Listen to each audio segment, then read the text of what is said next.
Hola YouTube, estoy con José Arenas, es ingeniero comercial, tiene magíster en economía si no me equivoco y además doctor no hace mucho tiempo de Sistema de ingeniería. sistema complejo de ingeniería. Sistema de ingeniería. Ya, pero digamos que son complejos. Ya, ok. Y bueno, José fue mi profesor de un ramo que se llama análisis de datos, inferencia causal, el ramo que me marcó mucho, un excelente docente, profesor y profesional. Así que eso, conseguí que nos agarrara un poquito de tiempo para hablar un poco.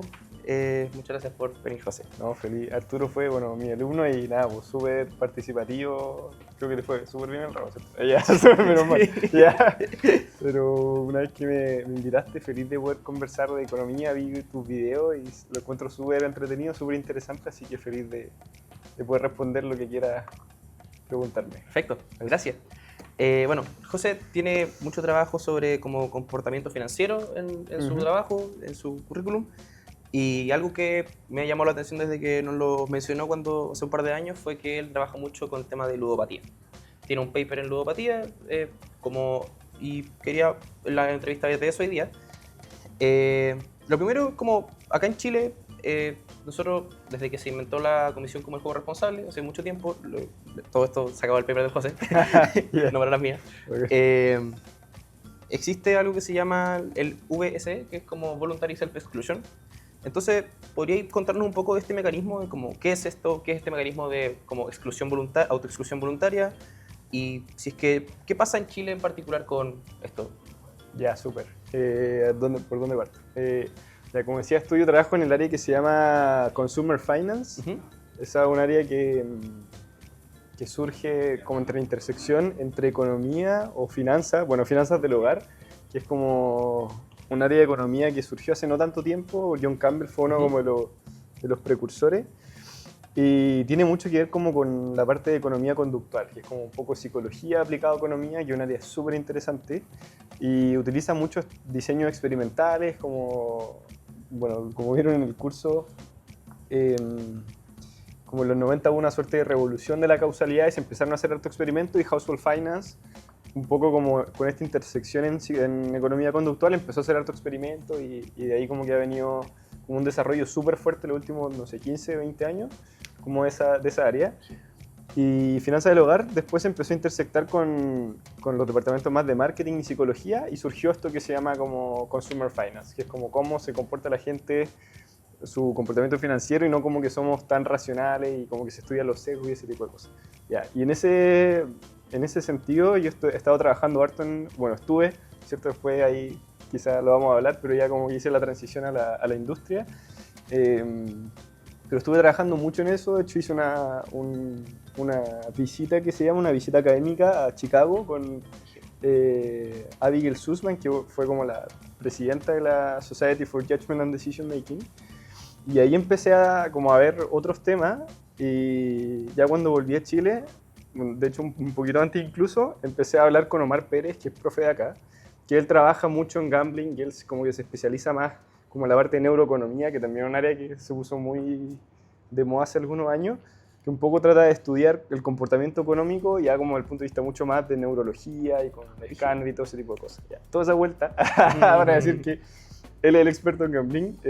Como que yo he estado trabajando en esto el último tiempo, y como ya respondiendo a tu pregunta, en muchas partes del mundo, no en todas, ¿sí? Pero en gran parte como del mundo desarrollado, que ha ido empujando como la regulación de la gente que tiene, ya no se dice tanto ludopatía, se dice más como juego problemático, y hay como una escala y uno puede tener, hay como un score, y tú mientras más cercano como a la parte problemática, se llama juego problemático, y está como en distintas intensidades.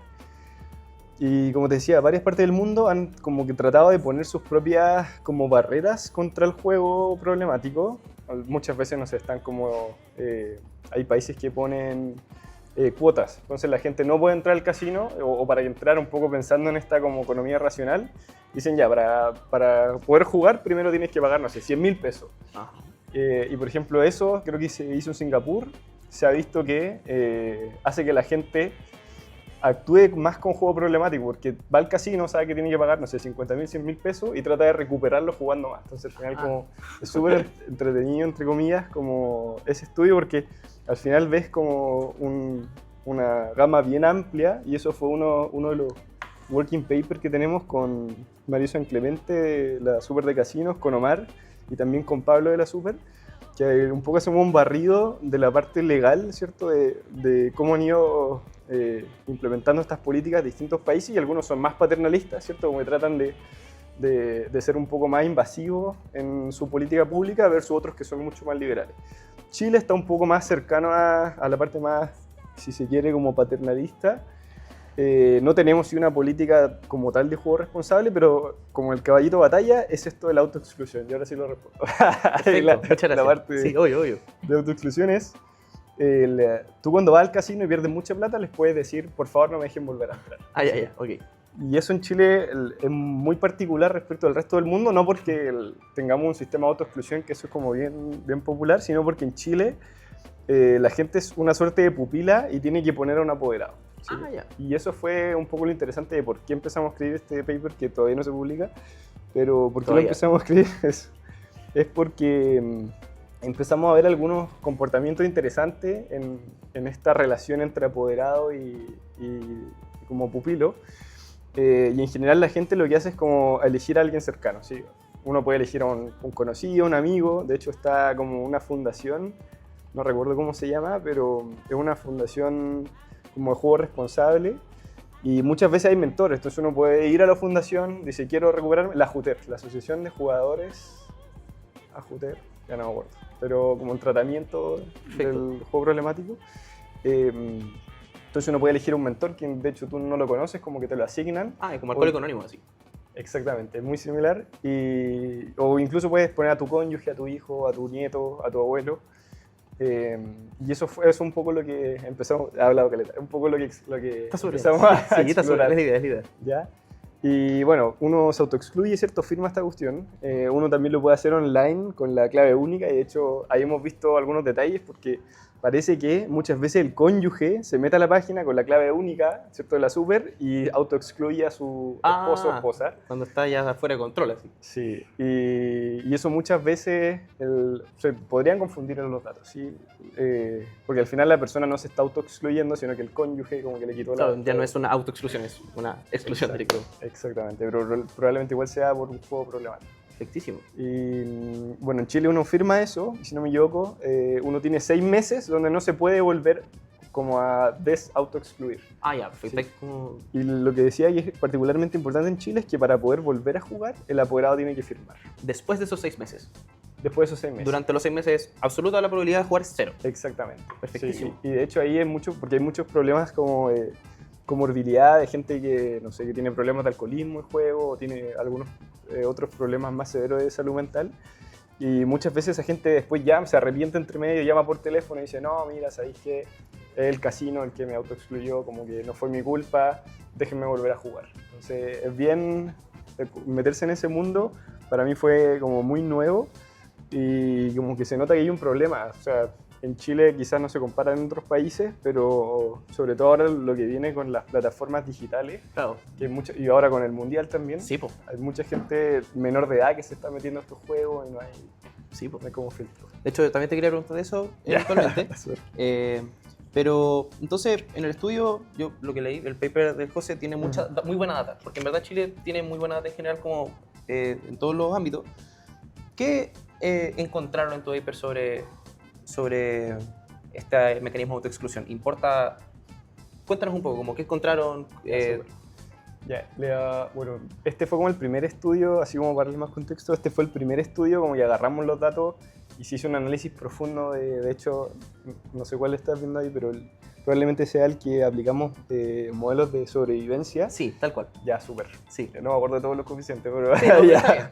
Los tengo nota igual que sí. Súper, gracias. Pero lo primero que nos surgió la duda fue, empezamos a ver netamente estadísticas descriptivas, ¿cierto? En el curso les decimos que primero hay que visualizar los datos, como ver primero si es que hay alguna correlación que podamos observar. Obviamente esto ya no es causal.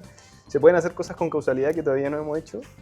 Pero desde el punto de vista observacional, primero se observan los datos, cierto histograma, y después como que uno pasa a los modelos para ver si es que se sostienen esas relaciones. Y la primera relación que nos pareció interesante es que la gente que estaba autoexcluida por primera vez, ¿cierto? Porque yo me puedo autoexcluir, después volver a jugar y después volver a autoexcluir, ¿sí? Que eso es un patrón que se ve muy seguido y eso ya indica que probablemente la persona tiene problemas ya más profundos. Entonces lo primero que observamos es que no se sostuvo tan bien después en los modelos de sobrevivencia, es que la gente que volvía a jugar en general cambiaba a su apoderado. Entonces, primero lo que nos dimos cuenta es que la gente que volvía a jugar cambiaba más a sus apoderados que los que no volvían a jugar, ¿sí? Eso es como el primer colorario de lo que sea. Y después nos dimos cuenta que la gente que volvía a jugar tenía más probabilidad que su apoderado, o con más frecuencia, el apoderado era su amigo, ¿sí? Entonces, como la primera hipótesis que teníamos era que la gente primero se autoexcluía con su cónyuge, ¿cierto? Su pareja, su hijo, su abuelo, y después lo cambiaba por su amigo y volvía a jugar. ¿Sí? Claro, firmado por el amigo. Firmado por el amigo, exacto. Y eso también es un punto importante. Lamentablemente, cuando uno cambia el apoderado, al apoderado no le informan. Y tampoco tiene que firmar nada. ¿Sí? Entonces es un cambio unilateral que no se informa. Entonces, toda esta idea de ojalá tener un apoderado, que el apoderado lo llaman por teléfono si es que no va al casino, se pierde o se diluye un poco por el hecho de que uno lo pueda cambiar muy fácilmente. Claro. Creo que en la página, de hecho. Entonces, eso fue lo primero como la primera hipótesis, que al menos como en los datos descriptivos se veía muy sólido. Después, cuando hicimos estos modelos que son de sobrevivencia, ya... ¿Podría explicar un poco qué es un modelo de sobrevivencia para los okay, chiquillos? Como muy lo más general que pueda. Un modelo de sobrevivencia... A ver, partieron estos modelos con justamente tratar de explicar la sobrevida de la gente, ¿sí? O quizás para el otro lado, tratar de explicar qué cosas contribuían a que alguien muriera de alguna razón. Entonces estos modelos sirven cuando tenemos varios factores y tenemos un evento, ¿cierto?, que ocurre en algún momento del tiempo que vamos a asumir que a todos les pasa. Por ejemplo, todos nos vamos a morir probablemente. En algún punto. Claro. Entonces, si bien se llama sobrevivencia, en realidad estamos tratando de ver qué explica que esta persona no muera, porque sabemos que de aquí al infinito va a morir. Y lo bueno es que estos modelos sirven justamente porque están censurados y te permiten hacer estimaciones de eventos que eventualmente van a pasar. Entonces, el primer supuesto es, de aquí al infinito, todos los autoexcluidos van a volver a jugar. Ah, rígido. Sí, es un supuesto teórico. Gran supuesto igual. Sí, pero de todas formas, igual nos permite hacer identificación, bueno, no una identificación causal, pero sí correlaciones, ¿cierto? Como qué personas o qué factores explican que alguien tenga más probabilidad de recaer en el juego. Nosotros lo ponemos de recaer. Claro. Y ahí en ese sentido entrenamos estos modelos con la primera recaída, ¿sí? Entonces este fenómeno que le explicamos, en realidad esto de que la gente como que cambia su apoderado lo vimos como en casos repetidos, pero el modelo de sobrevivencia, como el vanilla, el clásico, es para solamente el primer evento, es decir, cuando está autoexcluido y cuando se vuelve a recaer. Y en ese sentido, sí, ahí me corriges, ¿cierto? Pero ahí encontramos, bueno, que habían distintas probabilidades, me acuerdo, según el género. Sí. ¿Sí? Ya, ahí creo que a ver, dale. No tengo el... Ya, okay. Creo que pero hay algo que te quiero preguntar sobre esto. Las mujeres tenían más probabilidad de recaer en el juego. Sí, eso es cierto. Primero que todo... Pero a priori hay más hombres en la muestra. Exactamente. Entonces los autoexcluidos son más hombres que mujeres en general. Pero tú cuando ves los que recaen en el juego, como que se da vuelta un poco. Entonces las mujeres tienen más probabilidad de recaer. ¿Tienen alguna hipótesis de por qué podría ser esto? No, es algo que sí conversamos con la gente, hicimos una suerte de seminario y nos confirmaron eso, ¿sí? Como que pasa. Es algo que sucede. Sí, creo que en general no hicimos en este caso la interacción, pero creo que son mujeres como en edad más avanzada. Entonces mujeres con edad más avanzada tienden a recaer más en el juego. ¿Qué más? De lo importante, bueno, también vemos que la gente que cambia más a su apoderado efectivamente tiene más probabilidad de recaer. Entonces, por ese lado ya tenemos como una suerte de insight muy importante de nosotros, entre comillas, podríamos predecir qué persona va a recaer, ¿cierto? Si vemos que alguien está cambiando su apoderado continuamente, ojalá pudiéramos llegar a intervenir. Es una señal. Exactamente. Perfectísimo, genial.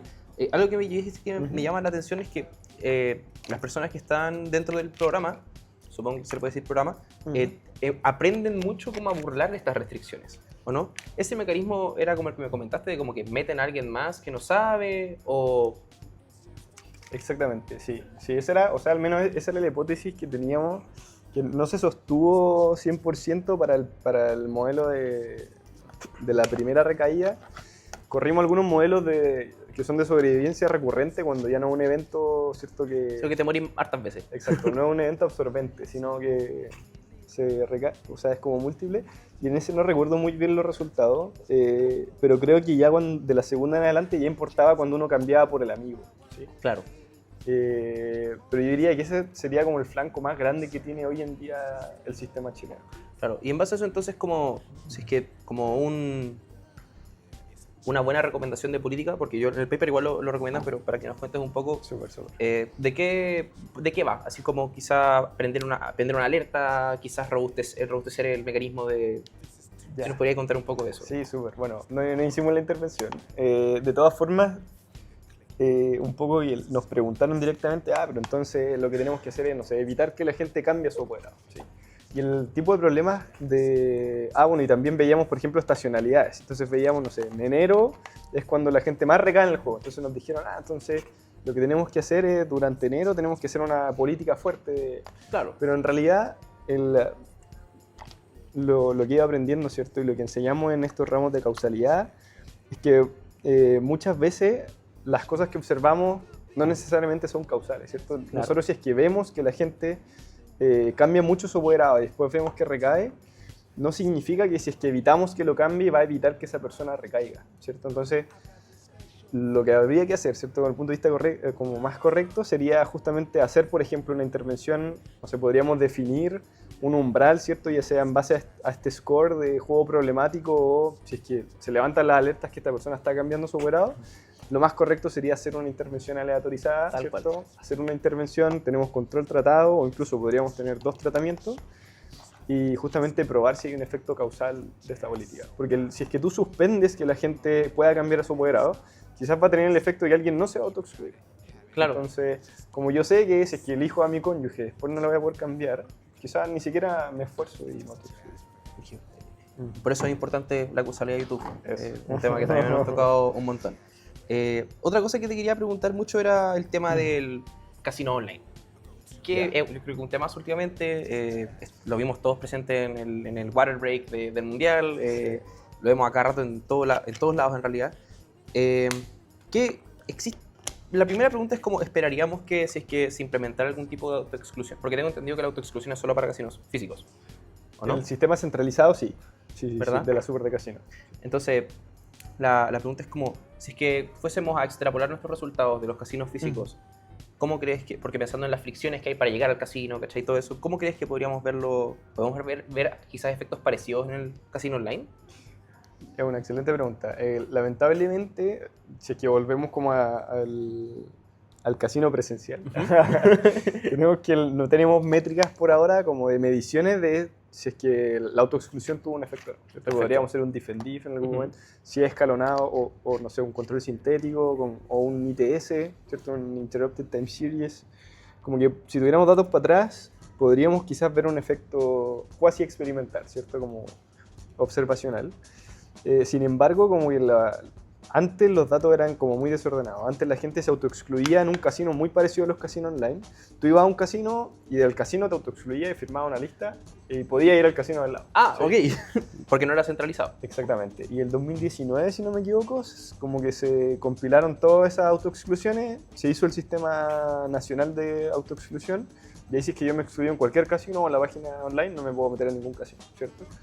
Y acá, claro, la idea en el mundo ideal, una vez que ojalá se legalice, o sea, que un poco se empiece a fiscalizar a los casinos online, ¿cierto? Y eso implica, bueno, ahí está el proyecto de ley, pero implica que hayan solamente algunos casinos y que ellos puedan ser un poco auditados, porque hoy en día los casinos online la super va a la máquina y prueba si es que la tasa de ganancia efectivamente lo que exige la normativa, que obviamente todas las máquinas hacen que la gente pierda plata en el valor esperado. Claro, el casino créanlo, ¿no? No me acuerdo cuánto era la tasa, era como 0,94, entonces de cada 100 lucas tenés que perder 6 en promedio, obviamente con una variabilidad muy grande.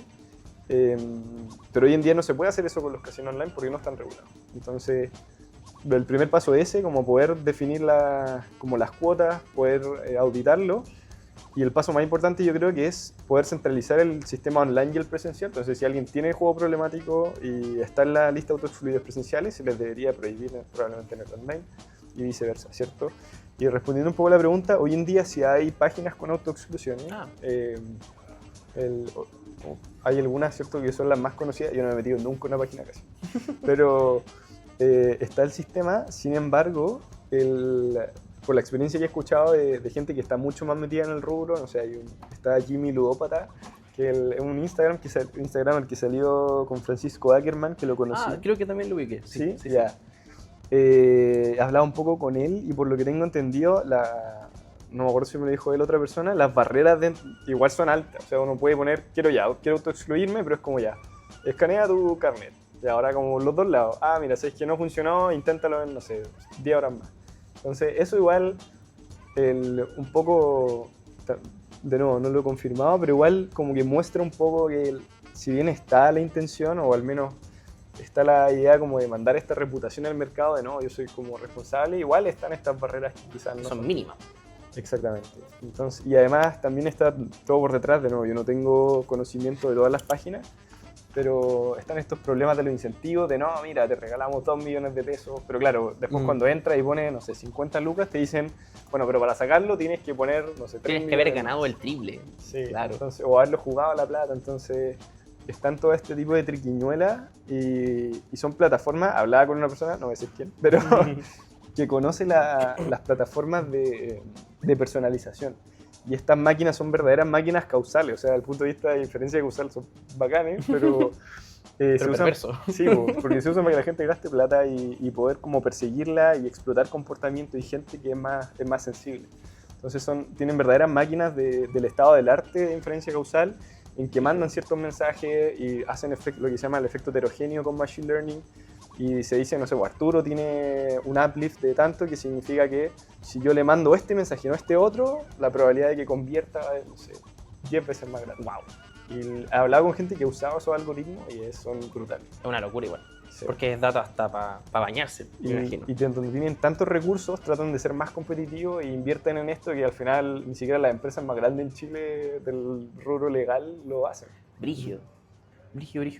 Sí. Y dentro de tu rubro siempre comentas mucho, de hecho el José en su página, que también lo voy a dejar en la descripción, tiene unas herramientas para manejar tus finanzas personales, ver cuál es tu tasa de descuento con el tiempo. Claro.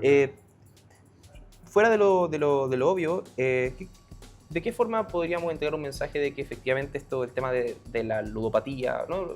Juego problemático, Sí. puede llegar a afectar de una manera tan grande, por ejemplo, a tus finanzas personales? Como eso es algo que me interesa también. Ya, eso es, antes de hacer la transición al lado oscuro, o sea, a la industria, esa era una pregunta que me interesaba mucho. Con los datos de la Super, a través de colaboraciones con la CMF, ¿es posible responder o tratar de aproximar esas preguntas? Hoy en día no se ha respondido en Chile. Hay un paper de Scott Baker de Estados Unidos que lo que hizo fue, aprovechó que en Estados Unidos empezaron a legalizar las plataformas por estado. Y eso es... Gradualmente, ¿no? Exactamente. Acto, sí. Y eso genera una ventana de identificación que se llama los Staggered Treatments, que es cuando tú tienes justamente esto, que como que van entrando al grupo de los tratamientos de manera escalonada, y eso hace que vayas teniendo espacios donde tienes tratado de controles, que obviamente no es una asignación aleatoria, pero te permite con métodos Cuasi experimentales hacer identificación. Son súper parecidos, claro. Y ahí probablemente, no me acuerdo si usaran, pero ahí se debería usar Callaway Santana, creo que usaron Two-Way Fix Effect, filo. Y ellos sí identificaron que había un efecto súper grande en las finanzas personales, y lo más preocupante es que eran las personas con menos recursos. Porque yo he ido a varias ya, o fui en su tiempo a muchas como presentaciones de juego problemático, y claro, decían, pucha, la gente que está forrada en plata tiene juego problemático, pero no nos duele tanto como la gente que en general es la gran mayoría, que es la que tiene menos recursos y ve esto como una oportunidad de inversión. Entonces se ve mucho eso, y de hecho fui a la presentación, no me acuerdo cómo se llama en este momento, pero era un experto en ludopatía desde el punto de vista clínico, y decía que el primer paso cuando alguien reconoce que tiene un problema es sacar su plata incluso en los mercados accionarios, porque está muy relacionado a este comportamiento de no, yo estoy invirtiendo en esto porque esto me va a dar un retorno. Y he escuchado gente en el metro hablando de esto, que es súper terrible, y es la forma en que lo piensa esta gente, sobre todo la gente que es más matemática o incluso ingeniero, que tienen modelos de predicción, dicen como no, con esto yo tengo la receta para ganar plata y son los que finalmente se dan cuenta más tarde quizás. Brígido. Muchísimas gracias por esta parte de la academia. Muy interesante todo el trabajo de José.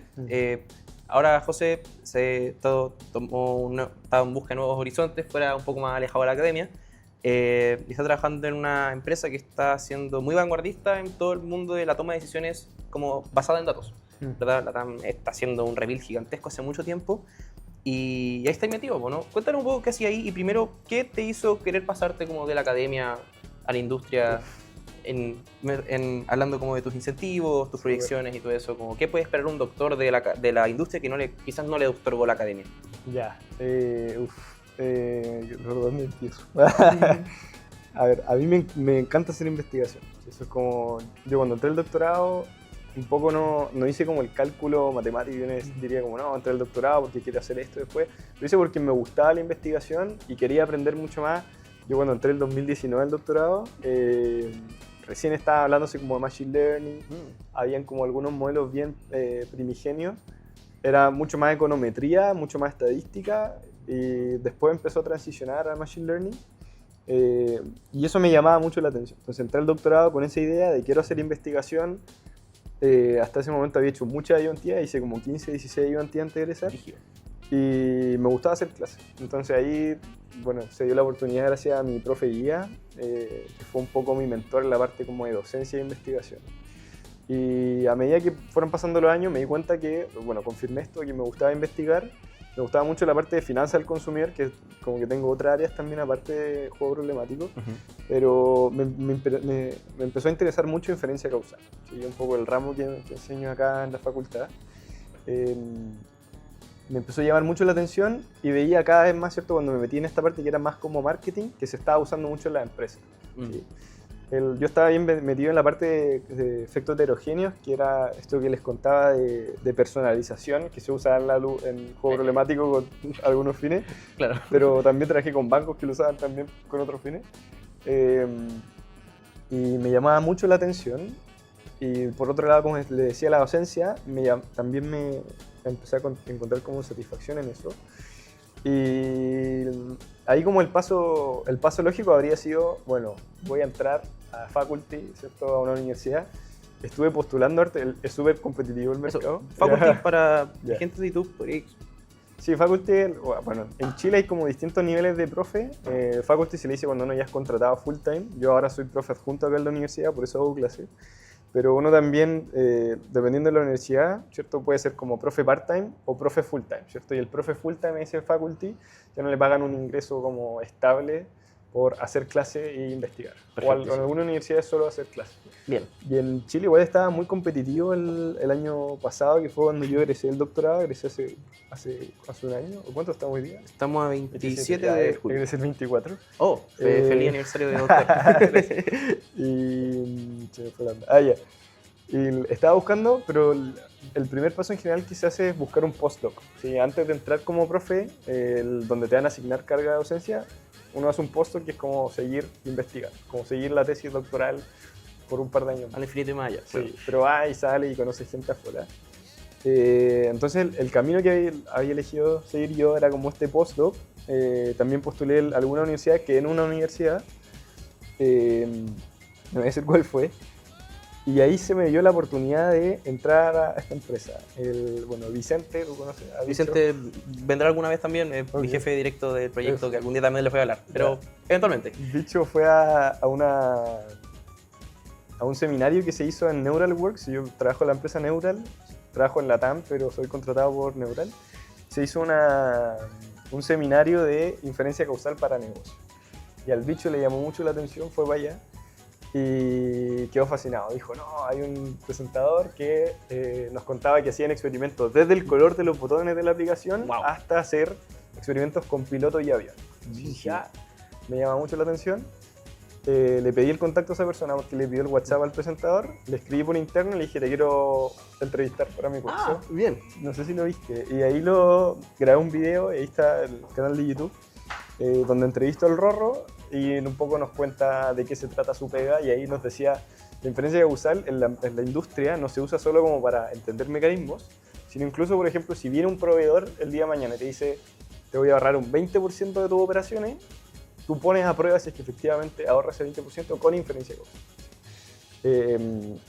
Y nada, pues ahí nos hicimos amigos, nos dimos cuenta que entrenábamos en el mismo parque, así que nos veíamos todas las semanas.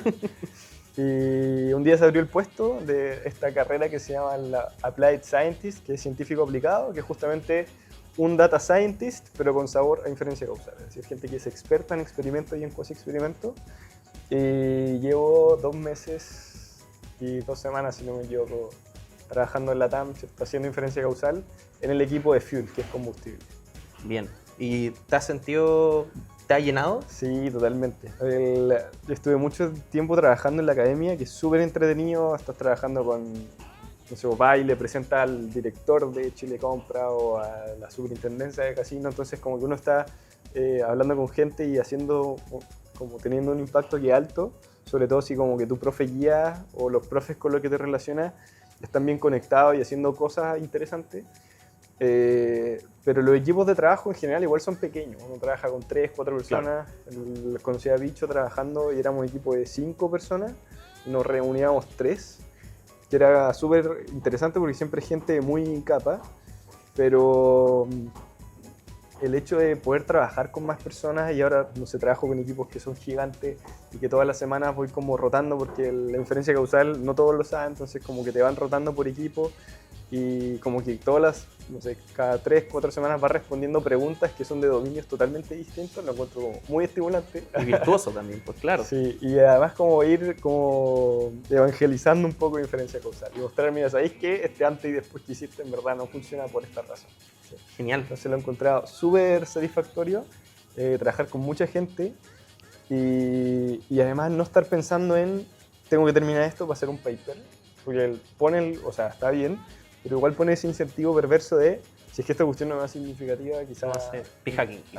Claro, no ser p-hacking, pero si esto no me da significativo, si esta cuestión no tiene ningún efecto, vale como un poquito menos, ¿sí? Claro. Cuando en realidad tú, cuando estás en la empresa, tu pregunta es esta cuestión me sirve o no me sirve? Y si no me sirve, es una excelente respuesta porque vayamos a hacer otra cosa. Claro. Y no tienes como que terminar y escribir el paper y mandarlo y esperar que rebote, que no, es muy satisfactorio cuando entra el paper, pero el tiempo es distinto, ¿sí? Las cosas ocurren mucho más rápido y hay que ir a venderle esta cuestión o ir a presentarla a la gente del negocio, a los gerentes. Entonces, tienes esa parte de investigación, que incluso es mucho más rápida o quizás con tiempos mucho más acotados, y tienes esta parte de docencia, que no le enseña a un estudiante, sino le está enseñando a tu jefe o a tu gerente, y explicarle por qué esta cuestión es así y por qué este diseño es causal. Sensacional.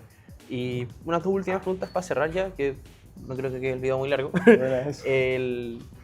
¿Volverías, te interesaría seguir cómo volverías a trabajar en la academia o te gusta lo que estás haciendo ahora? ¿Veis en tu futuro quizás alcanzar esta posición en una universidad que te guste, faculty? Porque bueno, como les dije, el José fue mi profe y excelente docente, entonces ¿tenéis pensado quizás en tu futuro quizás como el académico que ya se va a la industria a mancharse las manos con real gerencias, con real negocios? ¿Volver quizás al mundo un poco menos movido, pero con quizás más presión incluso de la academia? No sé. Mira, ahora en el corto plazo, no sé, 4 o 5 años, quiero como que veo espacio y habilidades que no he desarrollado, que como que siento que las estoy como aprovechando ahora. Entonces en ese sentido no veo que tu jefe, no me voy a ir en los próximos años. Pero sigo haciendo investigación, sigo trabajando con profes, con Marcelo, con Daniel, con Marcelo, con Omar.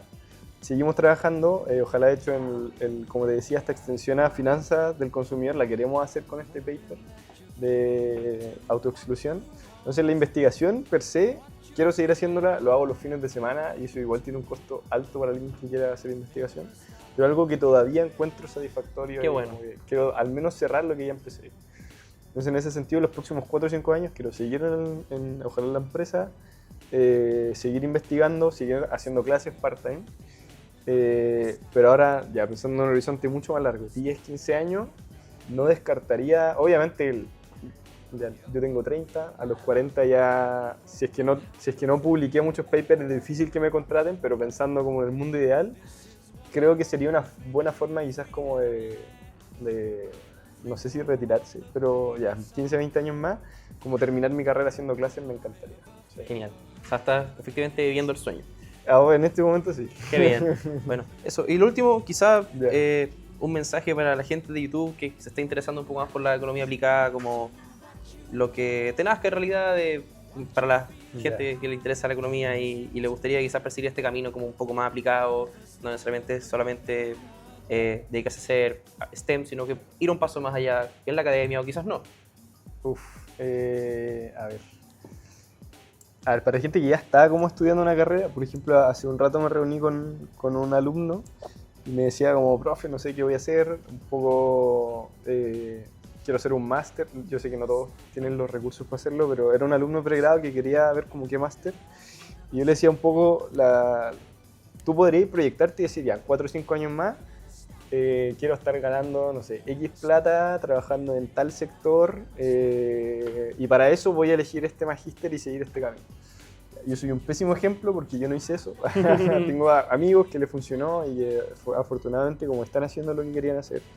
Pero igual el futuro es muy incierto. De aquí a 4 o 5 años más, sobre todo ahora con la IA, Claro. hay muchos como carreras que están en un mayor riesgo. Yo creo que bueno, en el modelo de sobrevivencia, en el infinito, todos vamos a ser reemplazados. Pero en ese sentido, yo creo que si es que alguien como que tiene muchas veces inexplicable, pero tiene esta sensación de quiero aprender esto, como esta cuestión me llama la atención, como que hay mucha satisfacción en ese camino. Como si quieres, te gusta la parte aplicada, no sé, tú que entraste al Maxea, ¿cierto? Como el hecho de pasar por esos ramos y aprender los métodos que uno de lejos los ve que son difíciles, pero en la práctica te das cuenta que de repente son incluso como estrategia o heurística y uno como que trata de elegir las que como que son más adecuadas para cada escenario, pero en realidad siempre estamos como tratando de adivinar o tratar como de dilucidar todo en este mundo tan incierto. Finalmente no son tan difíciles y si es que uno se sienta y las aplica y ve que tiene este impacto, ¿cierto? Que se puede traducir en una política pública o no sé, por último en un seminario, ¿sí? De ir presentarlo y que estén, no sé, los 4 o 5 exponentes del mundo que estén viendo tu trabajo y te estén dando feedback. Es un camino que es súper satisfactorio y al final, más allá como esa recomendación de como ir y no seguir, yo creo que va en eso, como si a ti te llama y si tú crees que existe un pequeño chance de que esta cuestión como que te guste, como que yo le daría para adelante. Y la gente que se quiere dedicar a la parte aplicada y no se ve en la academia, hay mucho espacio. Quizá en Chile no tanto, todavía afuera hay mucho espacio, no sé, Amazon, Uber, Airbnb, Spotify, donde están full en economía aplicada, en Applied Science. Y en ese sentido, ingenieros comerciales o civiles industriales tienen distintas cosas que aportar. Uno desde el punto de vista más como de plataforma, machine learning y software engineer, y los otros quizá un poco más desde la parte de vista del negocio. Pero hay espacio y creo que en los próximos años va a crecer mucho más, esperemos, por el bien de mi futuro profesional. Pero hay espacio para hacer cosas y lo bonito de estas cosas, al menos la diferencia que usar y la econometría, es que lo puedo usar en la academia, en la industria o en el sector público. Sensacional. Muchas gracias, José, por Ya, bueno, aceptar la invitación. muchas gracias por la invitación. Gracias. Chao, YouTube.